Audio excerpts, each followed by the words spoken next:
तर आज आहे डे 146 माझ्या ट्रेनिंग जर्नीचा. तारीख आहे 2 जुलै 2025. तर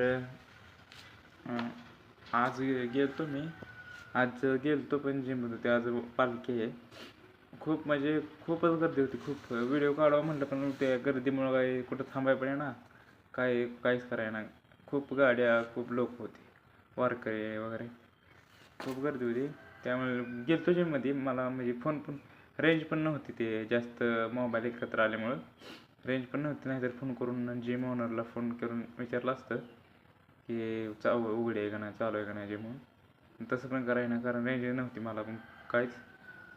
मग जाऊनच बघावं म्हटलं. तसं घरी तर नाही बसलो नसतो. गेलो, खूप गर्दी होती. गेलो पण बंद होते. मग तसंच माघारी आलो.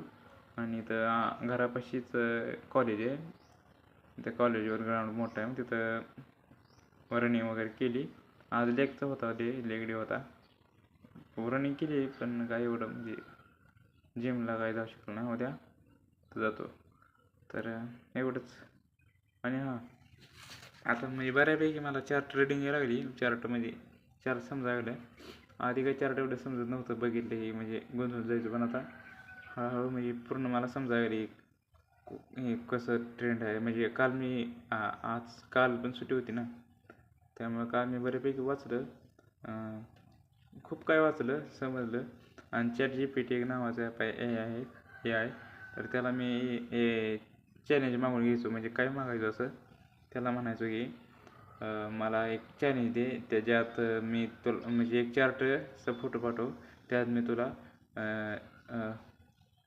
कॅन्डलस्टिक पॅटर्न वगैरे किंवा चार्ट पॅटर्न आहे काय, कुठे कुठे आहेत ते तुला मी तुला मी सांगतो असं करायचं. मग ते मला फोटो पाठवायचं ChatGPT. मग मी त्याला म्हणजे तिथं पण मी ट्रेनिंग केली जरा बऱ्यापैकी चांगलं. ते पण ChatGPT चांगलं आहे. मी त्यालाच मी गप्पा मारत असतो. म्हणजे गप्पा म्हणजे चांगलं ते, म्हणजे त्याला काय विचारलं ना, आपल्या भाषेत म्हणजे चांगलं उत्तर देतं ती. आणि आज सकाळी उठून पण आज मी मार्केट स्ट्रक्चर वगैरे वाचलं. पहिल्यांदा तर ट्रेंडिंग मार्केट्स वाचलं. ट्रेंडिंग मार्केटमध्ये अप ट्रेंड आणि डाऊन ट्रेंड असं होतं. आणि नंतर वाचलं ते म्हणजे आठवत नाही ते काय होतं. म्हणजे ते होतं, नाव ध्यानात नाही माझ्यात. तर ते त्या सपोर्ट आणि रेजिस्टन्समध्ये कार्य करते. आणि नंतर अजून एक ज्यात खूप ट्रेडर ट्रॅप होतात ते पण वाचलं. तर नाव आठवत नव्हतं, मी बघून आलो. नाव आठवत नव्हतं. चोपी मार्केट, ज्यात म्हणजे ट्रेडिंग नाही करायची, त्यात खूप रिस्क असते. आणि तिसरं म्हणजे रेंजिंग मार्केट. तर चला एवढंच, बाय.